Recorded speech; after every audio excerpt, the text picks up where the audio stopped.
I do hope that 25 years from now, some 50 years, and a few of the little ones maybe 75 years, you will look back and say, I was there. I was there when this great work of art that is now known throughout the world was unveiled for the first time. Ever since we began designing and building the oratory, the need for great art became apparent to us. When you design the university, you take into account in the architecture the need for beauty. Beauty leads us to the beautiful, which is God. And in this case, the beauty of the carved marble really makes us just filled with wonder. Well, we started on the project 4 years ago, and when they announced the competition for the project, they knew they wanted the Annunciation because that's where Ave Maria got its name from. The sculpture begins in the quarry. I'm carving the marble directly. So I choose my marble, I see already the sculpture somehow in that marble, and I choose according what I envision to do. It's quite an experience being at the cave where Michelangelo got his marble for the David and the Pieta. It's the best marble in the world. Yes. And this is sort of the best of the best. Actually, it is. I was here when the large trucks full of marble arrived here. We were very excited.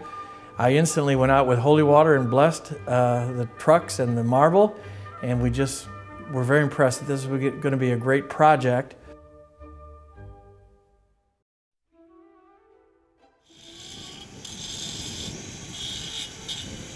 The highlights of the process was the first strike, when he actually did take a hammer and chisel to the stone the first time. You're committed now. That first strike to me was the commitment. He's going to do it, he's going to be here, and it's going to go till it's done.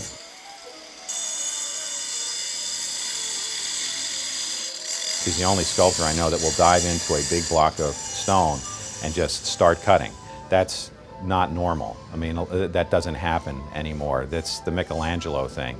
I think the installation itself was hugely stressful because after he's worked all these years to make it his vision, he has to literally turn it over to construction workers to put it up on the wall. I think there's about a 3/8 of an inch space between the blocks, and I remember hearing early on that if those blocks hit each other while they're moving, they could shatter.